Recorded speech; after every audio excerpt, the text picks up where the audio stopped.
Welcome back to the Stormwatch 12 Winter Forecast on Newswatch 12. Here's the answer to the weather question. See a cloud that forms on the ground. Welcome back. It's great to be with you this evening. Thanks for watching our Winter Weather Special. One of the most distracting and dangerous weather obstacles we have to deal with is fog. During the last 20 years, Medford has averaged 48 days of dense fog each winter. Last year, we had 47 dense fog days. That's defined as fog with a visibility of a quarter mile or less.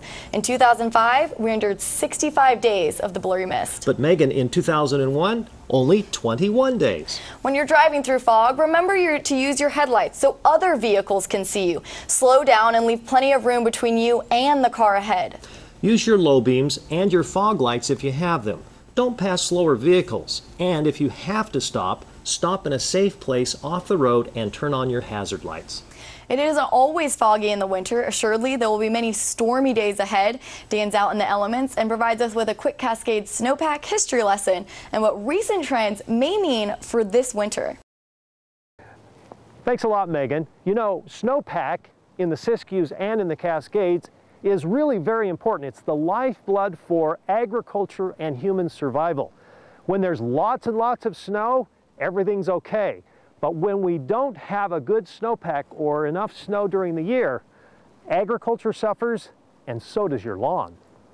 Looking back over 80 years of information, Cascade snowpack from year to year has shifted significantly in response to changing temperatures of the Pacific Ocean. From the 1930s to 1950, there were many abundant snowpack years, while the 1950 to 1997 time period, when the Pacific Ocean was warmer, snowfall dropped off significantly. Since 1997, the shift has been back to colder, wetter, and snowier conditions. Last year started off very dry, with little snow until after the first of the year. But with a very wet late winter and spring, we hit 107% of normal. Since 1997, 11 out of 16 years have been above normal. That's 69% higher than average. So below normal, normal, or above normal for 2013.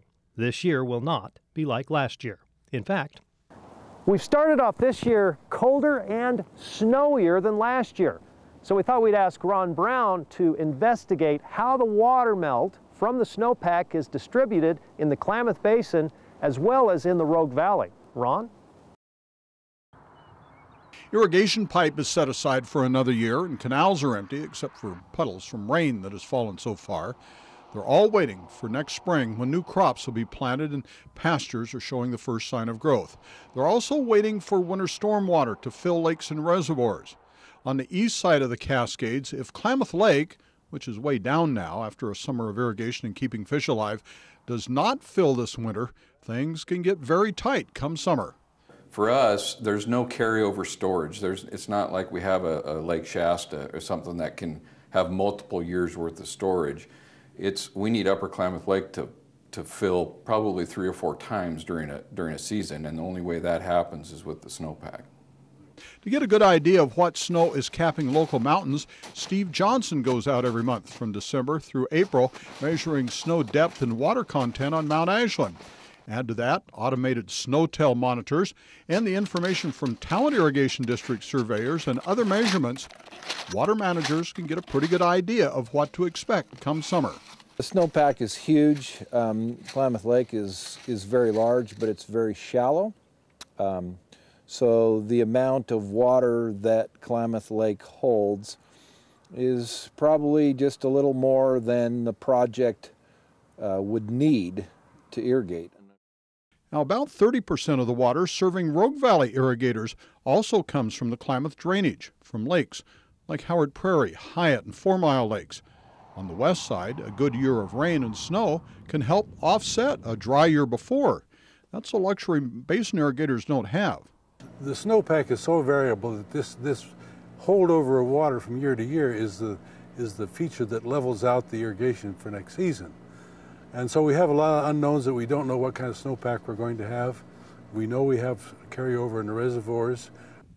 There's one thing that's almost certain is the uncertainty of every year. You're never quite sure how much snow is going to fall and rain will fall to restore these reservoirs and provide the water that's needed for next summer's irrigation. So irrigators and water managers will be watching the skies this winter once more to try and get an idea of what will be coming in the spring and summer.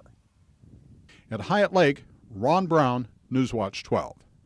Ron, that's great information. Thank you very much. In a couple of minutes, important things you should know about driving on slick, slushy, and snow-packed roads. Plus, we'll have a demonstration on how you can build a travel safety kit for your vehicle. My name is Taylor Robertson. I go to Eagle Rock Elementary School. Here is your weather, the classroom question. In the winter, a winter storm warning means A, heavy snow is going to fall within 24 hours. B, rain is already falling, nothing to worry about. C, be ready for dry conditions and possible forest fires. And D, only heavy snow will fall in the mountains.